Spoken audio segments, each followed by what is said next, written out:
What is the one thing that separates a man who leaves a lasting impression in the bedroom from one who is quietly forgotten? It is not what you think. It has nothing to do with size, nothing to do with stamina, and nothing to do with some acrobatic move you saw online. In fact, when researchers surveyed over 2,000 women between the ages of 30 and 65 about their most satisfying intimate experiences, 87% of them pointed to the same quality. And here is the part that should make every man over 50 sit up and pay attention. That quality becomes easier to develop, not harder as you get older. The younger men in the study actually struggled with it. So, if you are a man in your 50s, 60s, or beyond, and you have been quietly worrying that your best days in the bedroom are behind you, I need you to hear me out. Because what I am about to share with you today could completely reshape the way you think about intimacy, about connection, and frankly, about yourself. I am Narita, a board-certified urologist with over 22 years of clinical experience. I have sat across from more than 15,000 men, many of them in their 50s, 60s, and 70s, who walked into my office convinced that age had stolen something from them, that somehow crossing a certain birthday meant they could no longer be the partner they once were. And time after time, I have watched men transform their intimate lives, not with pills or procedures, but by understanding one principle that most doctors never talk about. That is exactly what we are covering today. Before we get into this, gentlemen, do me a quick favor. Tap that like button right now and drop a comment below telling me where you are watching from. I love hearing from men all around the world who are taking their health and their relationships seriously. Your comment also helps other men find this video. And trust me, there are millions of men who need to hear this today. Now, let me tell you something that most men over 50 do not realize. There is a silent epidemic happening in bedrooms all across the world, and it has nothing to do with erectile dysfunction or low testosterone. Those are real issues, and we will touch on them. But the epidemic I am talking about is something far more subtle and far more damaging. It is the belief that as you age, you become less desirable, less capable, less relevant as an intimate partner. That belief is not just wrong. It is the very thing that is sabotaging your performance. Here is why. When a man carries that belief into the bedroom, his body responds. Cortisol rises. Blood flow constricts. The nervous system shifts into a stress response. And suddenly, the very thing he was afraid of becomes a self-fulfilling prophecy. He cannot perform. And now he has evidence that confirms his worst fear. I see this cycle destroy the confidence of good men every single week. And the worst part is that their partners are not thinking what these men assume they are thinking. Not even close. So what is this one thing? What did 87% of women identify as the quality that makes an older man exceptional in the bedroom? The answer is presence, not performance. Presence. The ability to be fully there, fully attuned, fully connected to your partner in the moment. And I know that might sound simple, even underwhelming when you first hear it. But let me explain why this is one of the most powerful things a man can bring to intimacy and why it becomes your greatest advantage after 50. Let us start with the biology, because there is real science behind this. When you are fully present during intimacy, when your mind is not racing with worry about whether you will maintain an erection or whether you are lasting long enough, something remarkable happens in your brain. Your prefrontal cortex, the overthinking part, quiets down. Your limbic system, the emotional center, activates, and your body begins to release a cascade of oxytocin, dopamine, and endorphins in a pattern that is fundamentally different from the stress-driven arousal of a younger man. This neurochemical cocktail does two things. First, it creates a deeper sense of connection with your partner that she can literally feel. Second, and this is the part most men do not know, it actually improves your physical performance. Oxytocin enhances blood flow to the pelvic region. It supports erectile quality. It delays the refractory period.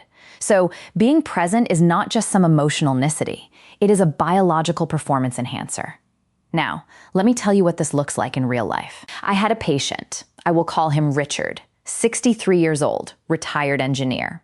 Richard came to me because he was experiencing intermittent erectile difficulties. He had already tried the medications and they worked, but he told me something I hear constantly. He said, "Doc, even when the pills work, something still feels off. My wife and I used to have this connection, and now it feels mechanical. When I asked Richard what was going through his mind during intimacy, he listed about 12 different worries. Am I hard enough? Is she bored? Am I taking too long? Should I switch positions? Is she comparing me to when I was younger? His body was in the room, but his mind was running a performance review. I worked with Richard on what I call the presence protocol, which I will share with you in a few minutes. 6 weeks later, he came back to my office, and this is what he told me. He said, "I feel like I am 25 again, but better because now I actually know what I am doing." His wife later sent me a note that simply said, "Thank you for giving me my husband back." That is the power of presence, gentlemen. Let me walk you through why women respond to this so powerfully, because understanding this will change everything for you. When a woman is with a partner who is fully present, she feels safe. And safety from a neurological standpoint is the single greatest predictor of female arousal and satisfaction. This is not opinion. This is neuroscience. The female arousal response is profoundly connected to the parasympathetic nervous system. That is the rest and connect system. When she feels that her partner is rushing, distracted, or performing, her nervous system picks up on it instantly, even if he thinks he is hiding it well. Her body subtly shifts into a guarded state, and full arousal becomes physiologically difficult. But when she senses that her partner is calm, attentive, and genuinely tuned into her, her parasympathetic system activates fully. Blood flow increases. Sensitivity heightens. Emotional barriers dissolve. And this is where it gets really interesting for older men. Younger men are often operating from a place of urgency and ego. They are performance-driven. Their testosterone levels push them towards speed and intensity.